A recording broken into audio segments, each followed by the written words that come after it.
Lagi di Polres Tegal. Gendong dulu. Tapi nggak apa-apa kan? Kalau apa mah nggak apa-apa. Mobilnya masuk jurang. Iya. Ya doain aja. Iya. Biar kalau dampak dimudahin. Amin. Ya.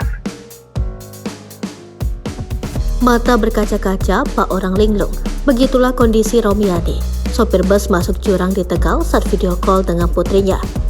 Romiani yang kini ditahan di Polres Tegal untuk menjalani berita acara pemeriksaan pun curhat dirinya kaget hingga bingung. Hal itu terjadi setelah terjadinya kecelakaan tersebut. Videonya kini viral di media sosial TikTok. Romiani tampak berkaca-kaca memelas ketika melakukan video call dengan putrinya.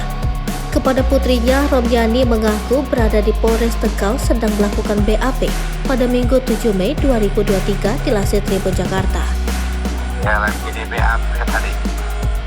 Terus sekarang gimana? Lagi di Polres Tegal. Gendong dulu. Ia mengaku hanya ditemani oleh seorang kenek, sementara pemilik bus belum datang. Romiani lalu menceritakan soal bus yang masuk ke dalam jurang di objek wisata Guci kepada putrinya. Tak lupa, Romiani meminta kepada keluarga agar mendoakannya selalu diberi kemudahan. Saat melakukan video call tersebut, Romiani tampak gelisah. Ia berulang kali menyebut dirinya bingung dan kaget dengan apa yang terjadi. Mata Romiani pun tampak berkaca-kaca saat mengakui hal tersebut. Sang sopir kemudian bercerita dirinya sedang masuk angin dan baru makan sekali sehari. Tentu hal itu membuat khawatir sang anak yang melihat kondisi sang ayah. Anak Romiani kemudian bertanya soal isu yang menyebut bus bisa melaju lalu masuk ke dalam jurang karena ulah anak iseng. Terus emang benar itu sama anak kecil remnya? Nggak tahu, bingung.